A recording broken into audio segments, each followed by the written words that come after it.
The silence was wrong. Master Sergeant Zara Nakamura had learned to read silence like scripture during her 12 years in special operations, and this particular quiet, thick, oppressive, crawling across the Hindu Kush mountains like smoke, whispered of imminent death. Through her scope, the valley below appeared deceptively peaceful. No movement, no thermal signatures, no radio chatter from the Taliban positions that Intel had sworn were dug in like ticks along the ridgeline opposite her perch. Phantom 7, this is Overwatch, crackled the voice in her earpiece. Commander Jake Morrison's tone carried the familiar edge of barely contained irritation. Status report. We've got brass breathing down our necks and a timeline that's already shot to hell. Zara adjusted her grip on the Barrett M82A1, its familiar weight a comfort against the growing unease in her chest. The weapon had been her constant companion through 3 deployments, its matte black finish worn smooth in places where her gloves had gripped it through countless missions. She'd nicknamed it Whisper, though she'd never told anyone that, especially not Morrison, who already questioned her presence on his elite team. Overwatch Phantom 7. No movement detected. Something's off about this whole setup. She swept her scope across the terrain again, noting details that would have been invisible to untrained eyes. The way the dust patterns suggested recent foot traffic, the subtle discoloration of rocks that indicated hasher camouflage, the complete absence of wildlife in an area that should have been teeming with mountain goats. Morrison's laugh scraped through the radio like fingernails on metal. Off. What's off is having a desk jockey playing sniper when we should have real operators in position. This is a simple Overwatch mission, not rocket science. The words stung, as they always did, but Zara had learned to channel that pain into focus. Let them underestimate her. Let them assume that her 5'4" frame and quiet demeanor meant weakness. She'd been proving doubters wrong since the day she'd walked into the recruiting station in Bakersfield, California, 16 years ago. A farm girl with calloused hands and eyes that had already seen too much of what the world could do to the innocent. Phantom 7 copies, she replied, her voice level despite the fire building in her chest. But as she spoke, movement flickered in her peripheral vision. Not much, just a glint of metal where metal shouldn't be, a shadow that shifted when shadows should have been static. Her finger found the trigger guard, and suddenly the wrongness of the silence made perfect, terrible sense. The setup wasn't what Intel had briefed. It was something far worse. The convoy below began its approach at 8:47 hours, exactly on schedule. Zara watched through her scope as the 3 armored vehicles navigated the narrow mountain pass, their diesel engines echoing off canyon walls like distant thunder. The lead vehicle was a mine-resistant ambush-protected truck, an MRAP that could survive most improvised explosive devices, but was vulnerable to coordinated ambush fire. Behind it followed 2 Humvees carrying the diplomatic security team that had specifically requested SEAL support for this mission. Overwatch, convoy is proceeding as planned, reported the lead driver, call sign Roadrunner 1. His voice carried the casual confidence of someone who'd made this run dozens of times. ETA to checkpoint Alpha is 12 minutes.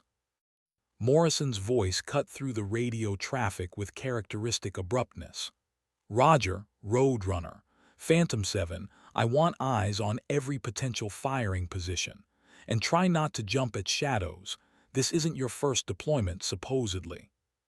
Supposedly. The word hung in the air like cordite after a firefight.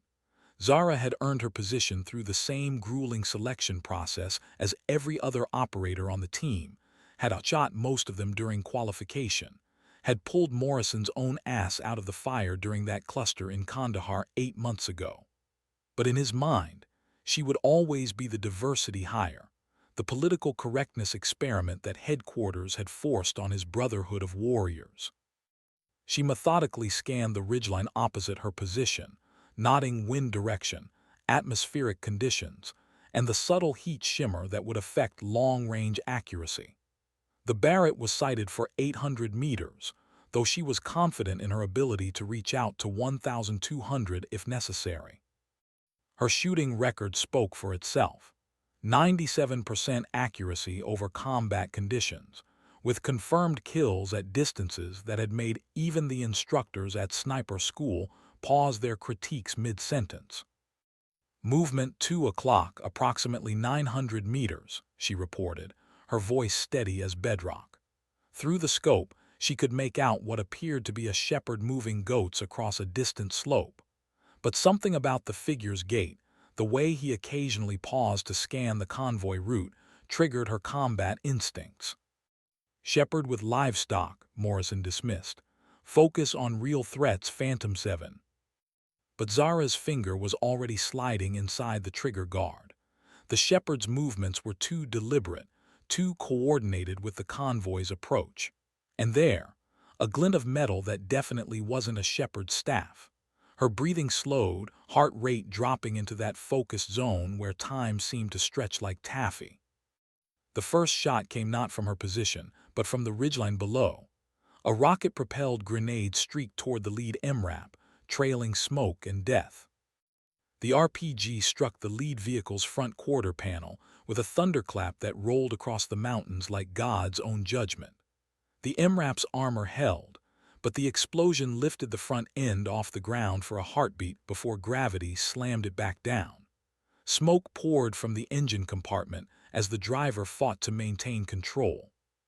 Contact left, screamed Roadrunner 1, his earlier confidence evaporated. We're taking fire from multiple positions. Zara's training kicked in with the smooth precision of a machine. She'd already identified 17 potential firing positions during her initial sweep, and now muzzle flashes blossomed like deadly flowers across the ridgeline. Her first target was a machine gunner positioned behind a rock outcropping at 750 meters, center mass, adjust for wind, squeeze. The Barrett roared, its muzzle brake redirecting gases with violent efficiency. Through the scope, she watched the target drop behind his position. But there was no time for confirmation. Enemy fire was pouring down on the convoy like steel rain. Phantom 7, give me a target assessment. Morrison's voice carried a new edge of urgency. The mockery was gone, replaced by the clipped professionalism of a man who'd realized his comfortable assumptions were about to get his people killed. 12 confirmed positions, possibly more, Zara reported, working the Barrett's bolt with practiced efficiency. A brass cartridge tumbled through the mountain air, glinting in the harsh Afghan sun. They've got interlocking fields of fire. This isn't opportunistic, it's a coordinated ambush. Her second shot took down a sniper who'd been drawing a bead on the convoy's rear vehicle. The .50 caliber round didn't just drop him. It removed him from the equation with the finality that only a Barrett could deliver. But for every target she eliminated, 2 more seemed to appear. Roadrunner 2 is hit. Roadrunner 2 is hit. The radio crackled with panic and static. Through her scope, Zara could see smoke pouring from the second Humvee. The vehicle had taken what looked like recoilless rifle fire to its engine block. Morrison's voice cut through the chaos. Phantom 7, we need suppression fire on grid 41 SMB 4782. Danger close, repeat, danger close. Danger close. Military terminology for fire support missions, where friendly forces were within the likely casualty radius of the munitions being delivered. It meant Morrison was desperate enough to risk his own people to break the ambush. But Zara had a different idea. Instead of area suppression, she began working methodically through the enemy positions with surgical precision. Third shot, RPG operator at 920 meters. Fourth shot, spotter at 680 meters. Each pull of the trigger was deliberate, calculated, designed to collapse the coordinated ambush by removing its key personnel. The enemy fire began to slacken as her marksmanship took its toll. Morrison's disbelief crackled through the radio like electricity. Jesus Christ, Phantom 7, what's your target count? Zara was already tracking her next shot. a machine gunner who'd been smart enough to change positions after her initial barrage. He was moving along the ridgeline, probably trying to get a better angle on the disabled convoy. She led him by 2 body lengths, adjusted for the crosswind, and sent 750 grains of copper-jacketed death downrange. 6 confirmed, she reported, chambering another round. The Barrett's action was getting hot from rapid fire, but the weapon was built to handle sustained combat. Unlike some people's egos, it didn't break under pressure. Through her scope, she watched the convoy's security team beginning to return effective fire. They'd taken cover behind their vehicles and were laying down suppressing fire, while the diplomatic personnel remained buttoned up inside the armored compartments. But the initiative was still with the enemy. They held the high ground and had prepared positions. That's when she saw him. The shepherd she'd spotted earlier had dropped all pretense and was moving toward a position that would give him a clean shot at the convoy's wounded elements. But this wasn't just another fighter. The way he moved, the professional manner in which he handled his weapon, marked him as the probable ground commander for this ambush. High-value target, 1,100 meters, she transmitted. It was at the very edge of her effective range, and the atmospheric conditions were challenging. Heat shimmer rose from the sun-baked rocks like liquid distortion, making precise shot placement a matter of experience and instinct as much as training. Morrison's response was immediate: take the shot. Zara settled into her shooting position with the deliberate care of a surgeon preparing for a complex operation. The Barrett's bipod legs were already extended and stable, but she made minute adjustments to her body position. The wind had picked up slightly. She could feel it tugging at the camouflage mesh draped over her ghillie suit. Breathing became everything. Inhale, exhale, natural respiratory pause. The crosshairs settled on the target's center mass. The trigger brake was clean and straight back, a surprise to her conscious mind even though her subconscious had been preparing for it. The shot seemed to hang in the air forever. At that range, there was a noticeable delay between firing and impact, enough time for doubt to creep in, for a dozen variables to affect the bullet's flight path. Through the scope, she watched the target drop like a marionette with severed strings. The effect on the remaining enemy fighters was immediate and psychological. Their rate of fire decreased noticeably as they realized their commander was down. "That's 7," she reported, already scanning for her next target.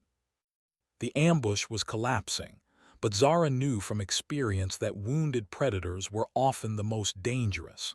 The surviving enemy fighters would be looking to extract, but not without attempting to inflict maximum casualties on their way out.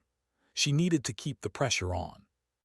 Her 8th shot eliminated a fighter who'd been trying to maneuver closer to the convoy, with what looked like an improvised explosive device strapped to his chest.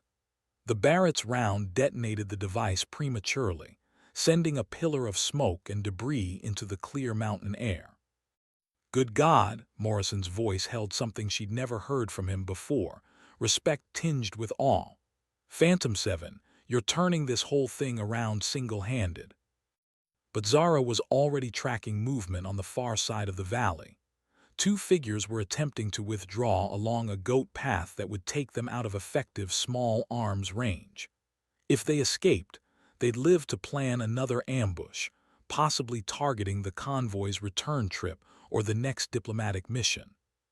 She fired twice in rapid succession. The first shot took down the lead figure at 1,150 meters, a difficult shot made more challenging by the need to account for the target's movement across her field of fire.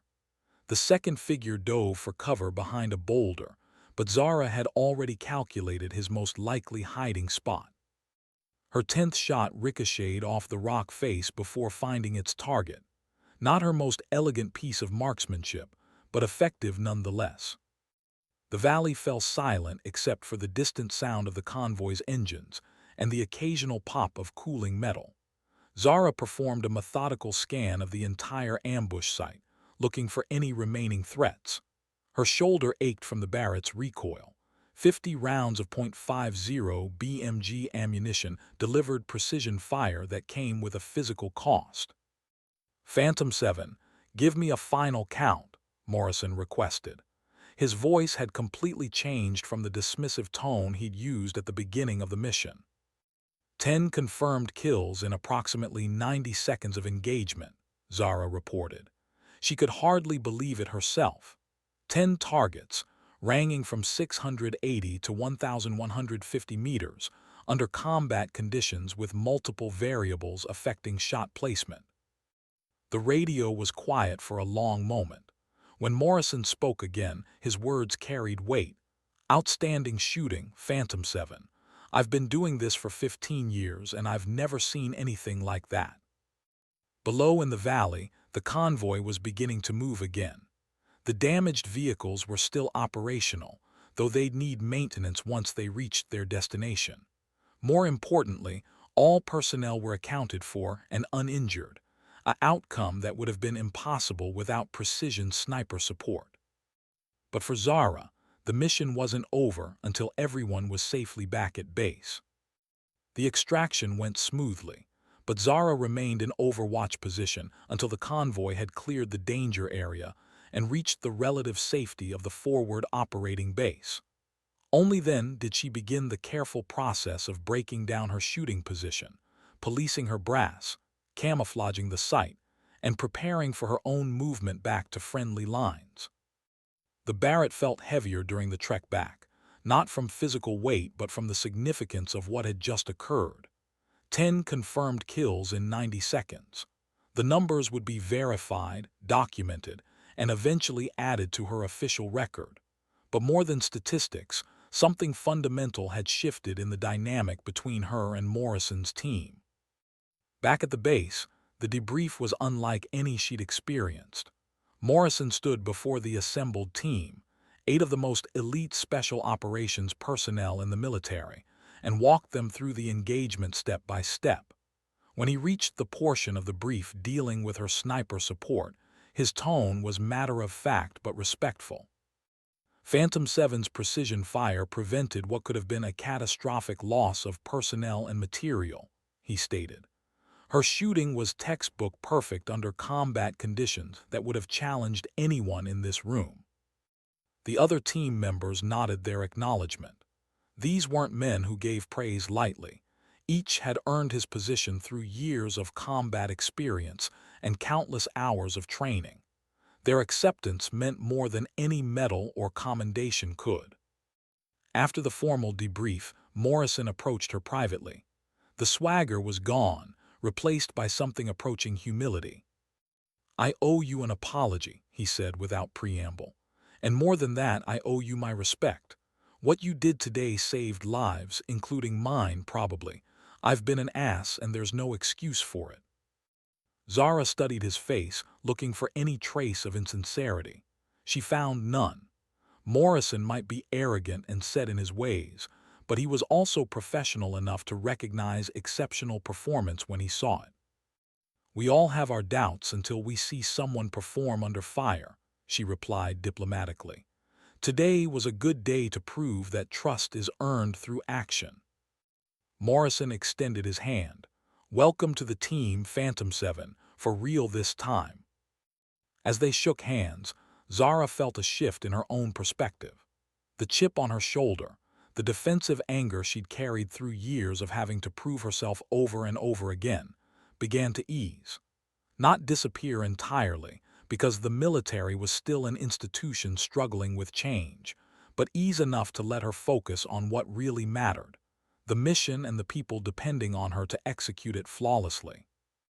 3 days later, word came down from higher headquarters that the Taliban cell responsible for the ambush had been completely neutralized.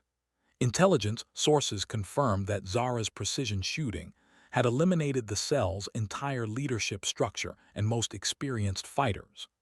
The surviving members had scattered to avoid the inevitable retaliation strikes, effectively removing them as a threat to coalition forces. The citation for her Silver Star began working its way through military bureaucracy, a process that would take months but was already generating buzz throughout the special operations community. 10 confirmed kills in 90 seconds was the kind of shooting that became legend, the stories that instructors would tell to new classes of snipers for decades to come. But for Zara, the real victory wasn't in the medals or recognition. It was in the way Morrison's team began treating her as one of their own. The casual conversation during mission planning, the inclusion in the informal discussions that happened after official briefings, the simple respect of being asked for her opinion on tactical matters. Her call sign, Phantom 7, took on new meaning. She'd originally been assigned the designation because she was the seventh sniper to be attached to Morrison's unit, a purely administrative label. But after the ambush, the name began to represent something more, a ghost on the battlefield, appearing without warning to eliminate threats with supernatural precision. The Hindu Kush Mountains held many secrets, but they would remember the day when a farm girl from California proved that excellence had nothing to do with gender and everything to do with dedication, training, and the courage to perform when lives depended on perfect execution. 2 weeks later, intelligence reports indicated that Taliban forces in the region had begun avoiding areas known to be covered by coalition sniper teams. The psychological impact of her shooting was spreading through enemy networks like ripples in a pond, making the mountains safer for every friendly patrol that ventured into hostile territory. Morrison pulled her aside after a mission briefing to share the intelligence assessment.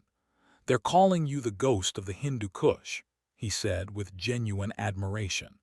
"Command says Taliban radio intercepts are full of warnings about the American sniper who kills from impossible distances." Zara felt a complex mix of pride and responsibility. Fear was a tool, but it was one that had to be wielded carefully. The goal wasn't to terrorize civilian populations, but to make enemy fighters think twice before initiating attacks that would endanger innocent lives. "Good," she replied simply. "Maybe it'll save someone from having to make the shots I made." But deep down, she knew her war was far from over. The morning briefing 6 weeks later brought news that would test every skill Zara had developed during her years in special operations. Intelligence had located a high-value target, a Taliban commander responsible for coordinating attacks throughout the region. But he was holed up in a compound that presented challenges unlike anything she'd faced before. The target compound sat atop a rocky plateau accessible only by a single narrow path. Natural rock formations provided cover and concealment that made direct assault costly and dangerous. But the same terrain features that made the compound defensible also created potential sniper positions for someone skilled enough to use them. "Maximum range to target will be approximately 1,400 meters, Morrison explained, pointing to satellite imagery displayed on the briefing room's main screen. "That's beyond the effective range of most sniper systems, and environmental conditions will be challenging." 1,400 meters. The distance was at the absolute limit of what was possible with the Barrett, and success would require perfect conditions and flawless execution. Wind would be a major factor at that range. Even a slight breeze could push the massive .50 BMG round off target by several feet. But Morrison wasn't finished. Intelligence indicates the target will only be exposed for a matter of seconds during a planned meeting with subordinates. You'll get one shot, maybe two at most, before he goes to ground. One shot. The pressure would have been crippling for most snipers, but Zara felt the familiar calm descending over her mind, the zone where doubt disappeared and instinct took control. This was what she'd trained for, the impossible shot under impossible conditions. "What's the timeline?" she asked, already beginning to visualize the approach route and shooting positions. 12 hours, Morrison replied. "We move out at 2100 hours for a dawn insertion. Target window is between 6:30 and 700. The team spent the rest of the day in intensive preparation. Weather reports, wind patterns, atmospheric conditions. Every variable that could affect the shot was analyzed and planned for. Zara personally inspected every round of ammunition she'd be carrying, checking for consistency in weight and dimensions that could affect ballistic performance. As the sun set behind the mountains, casting the base in long shadows, Morrison approached her one final time before departure. "This is a hell of a thing we're asking you to do," he said quietly. "No shame in saying it's beyond the weapon's capabilities." Zara looked up from the Barrett, which she'd been cleaning for the third time that evening. The rifle was pristine, every component functioning with mechanical perfection. But mechanical perfection was only part of the equation. "The weapon can make the shot," she replied. "The question is whether I can." The insertion went flawlessly. Under cover of darkness, Morrison's team moved through terrain that would have been impassable to most military units. But these weren't ordinary soldiers. They were operators who'd learned to move like shadows through mountains that had broken armies for centuries. Zara's approach to her chosen firing position required a solo climb up a cliff face that would have challenged most recreational rock climbers. Carrying the Barrett and associated equipment added complexity that made every handhold a calculated risk. But by 500 hours, she was in position with a clear line of sight to the target compound. The wait was always the hardest part. Lying motionless for hours, fighting the cold that seeped through even the best winter gear, maintaining absolute stillness while wind and weather tested her resolve. Through her scope, she could see activity in the compound, figures moving between buildings, the occasional glint of weapons in the early morning light. At 6:27 hours, the target appeared. Through her scope, Zara could see a figure that matched the intelligence photographs: medium height, distinctive beard, moving with the confidence of someone accustomed to command. But the figure was visible for only seconds at a time, appearing and disappearing behind cover as he moved between buildings. The wind was gusting irregularly, making precise calculations difficult. At 1,400 meters, even small variations in wind speed and direction could mean the difference between a clean hit and a complete miss. She had to time her shot not just with the target's movement, but with the momentary lulls in wind that would give her the best chance of success. At 6:34 hours, everything aligned. The target stepped into an open area between buildings, paused for what looked like conversation with subordinates, and presented a clear shot. The wind dropped to almost nothing, a brief window of atmospheric calm that lasted perhaps 10 seconds. Zara's breathing slowed to nothing. The crosshairs settled on center mass. Her finger took up the trigger's slack with the gentle pressure of a lover's touch. The Barrett roared its defiance across the mountain peaks, sending 750 grains of precision-crafted death across almost a mile of hostile terrain. Through the scope, she watched the massive round cover the distance in what seemed like slow motion, fighting wind and gravity and the complex physics of long-range ballistics. The target dropped like a stone. At 1,400 meters, through challenging atmospheric conditions, with a window of opportunity measured in seconds, she had made the impossible shot. The confirmation came through radio intercepts 30 minutes later. The Taliban commander was dead, killed by a single round that had struck with surgical precision.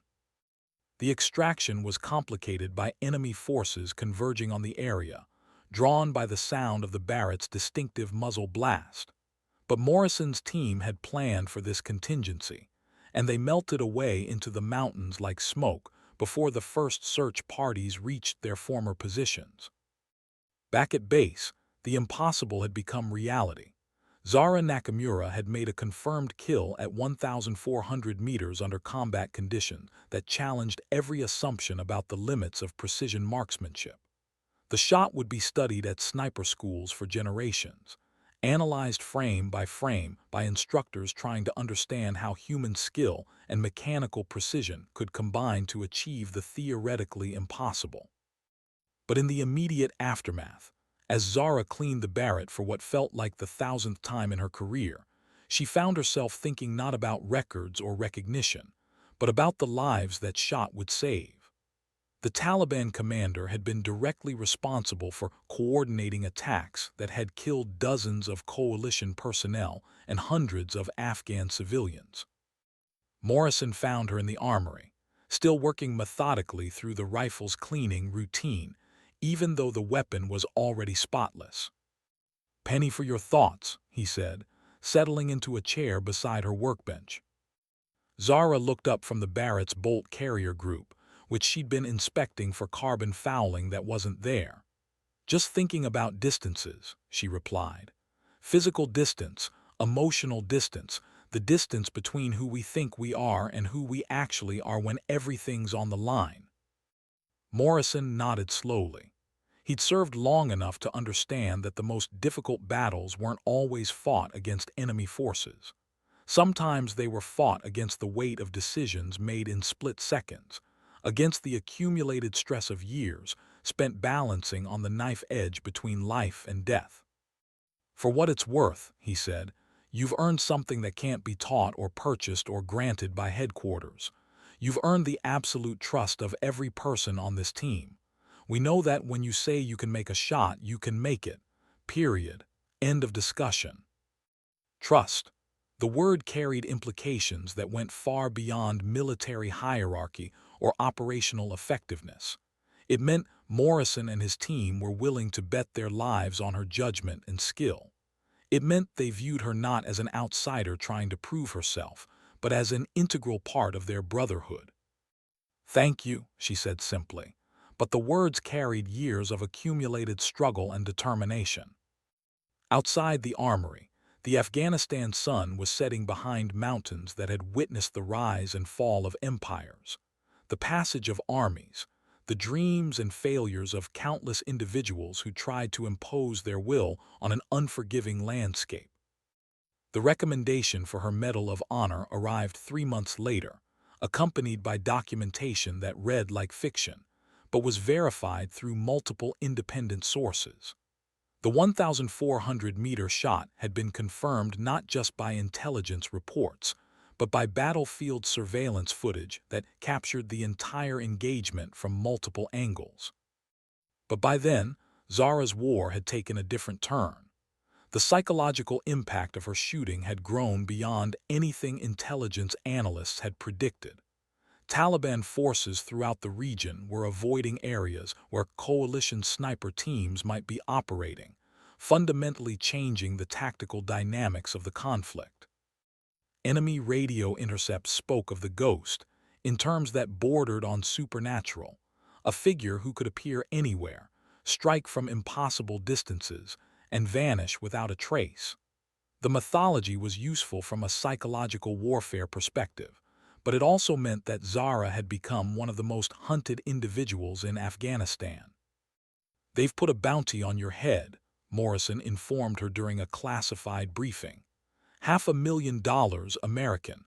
That's serious money in this part of the world. The price on her head was both validation and danger.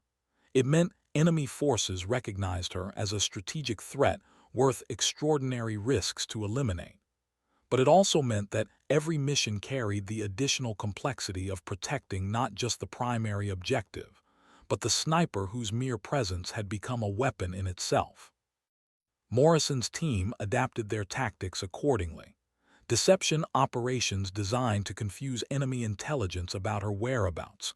False radio traffic suggesting she was operating in areas hundreds of miles from her actual position. Decoy, sniper teams using different weapons to create multiple ghost signatures across the battlefield. But adaptation went both ways. Taliban forces began using more sophisticated counter-sniper tactics, including thermal imaging equipment and electronic surveillance systems acquired from sources that intelligence was still trying to identify. The war was evolving, and Zara found herself at the center of an escalating game of move and countermove that pushed both sides toward innovations in lethality and survival. 3 weeks after the bounty announcement, Intelligence intercepted communications indicating that enemy forces were planning a coordinated operation, specifically designed to locate and eliminate the sniper they dubbed the American Ghost. The hunt was about to become mutual. Morrison's expression was grim as he delivered the briefing. They're bringing in specialists, foreign fighters with advanced training and equipment. This isn't local Taliban anymore. This is an international effort to take you off the board. Zara felt a chill that had nothing to do with the mountain air. The first attempt came at dawn on a Tuesday that started like any other day in Afghanistan.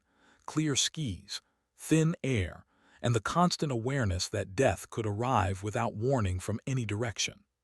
Zara was in overwatch position covering a supply convoy when her world exploded into chaos. The incoming round missed her head by less than 6 inches, carving a furrow through the earth where she'd been lying moments before. Only her combat instincts, honed through years of training and battlefield experience, had caused her to shift position just before the shot arrived. Counter-sniper fire. Someone with serious skills was hunting her. Contact, contact. Sniper fire from unknown position. She rolled behind cover as a second round impacted the rock face above her position, showering her with granite fragments. The shots were coming from extreme range, probably over 1,200 meters based on the time delay between muzzle flash and impact. Through her scope, she began the methodical process of locating the enemy sniper. Wind direction suggested the shots were coming from a ridgeline to the northeast, but the terrain offered dozens of potential firing positions. Her adversary had chosen his ground well.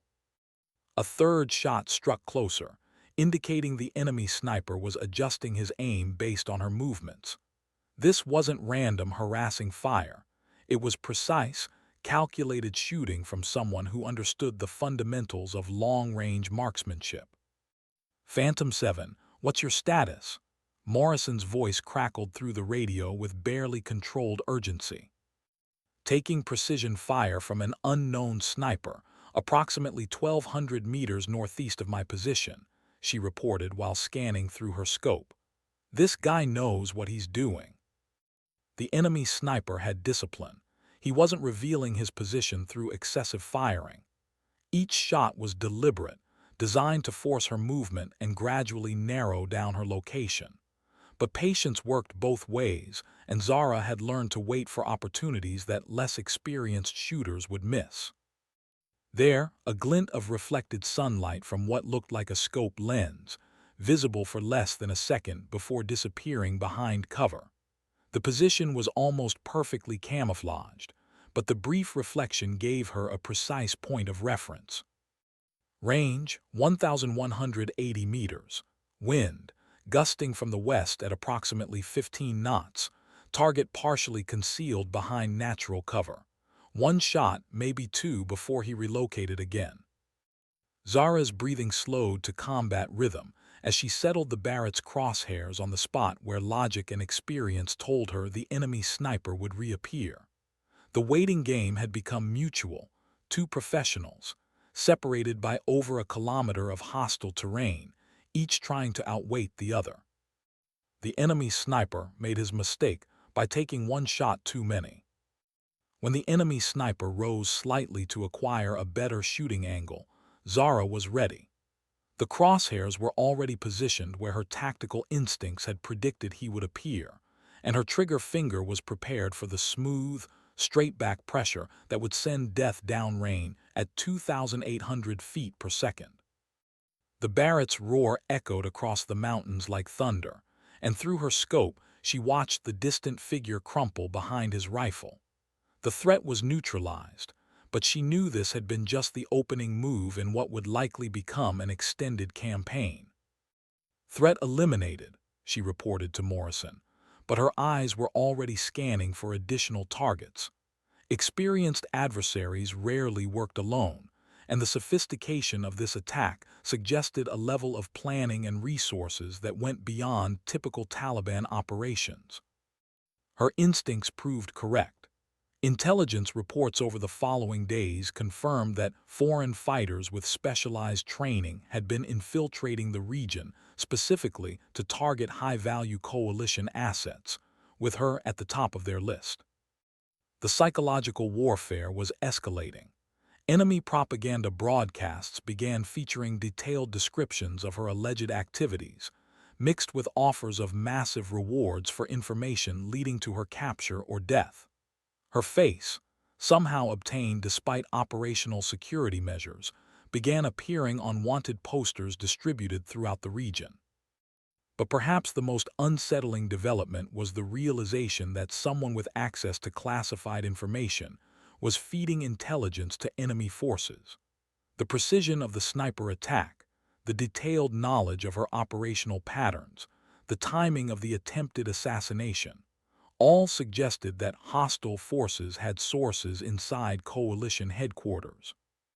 "We've got a leak," Morrison confirmed during a classified briefing restricted to essential personnel only. "Someone's been feeding information to enemy networks. Until we identify the source, every operation is compromised." The implications were staggering.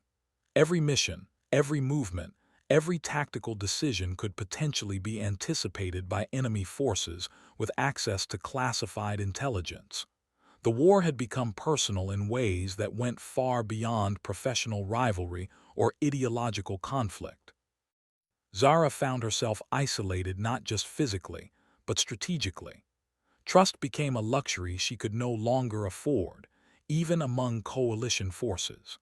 The brotherhood of arms that had sustained her through years of combat was compromised by the possibility that anyone could be the source of the intelligence leak.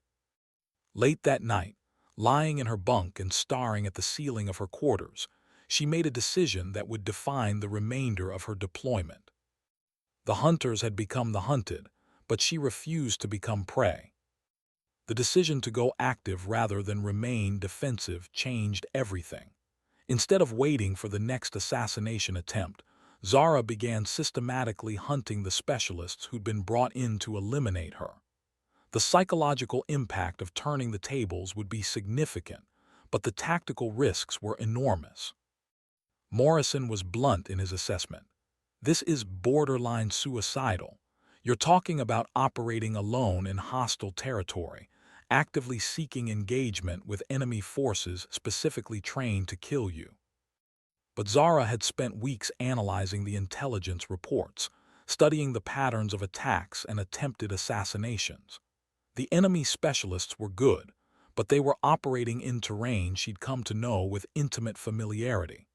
They had superior numbers and resources, but she had home field advantage and 3 years of combat experience in these specific mountains. "The alternative is spending the rest of my deployment hiding in a bunker while they systematically eliminate every coalition asset in the region," she replied. "I'd rather take the initiative." The first hunt began at 400 hours on a moonless night that provided perfect cover for movement.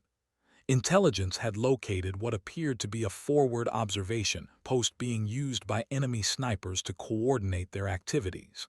The position was well chosen. Excellent fields of fire covering multiple approach routes, natural camouflage, and multiple egress paths. But it also had vulnerabilities that became apparent through careful analysis of satellite imagery and reconnaissance reports. The position required water resupply every 48 hours, creating predictable movement patterns that could be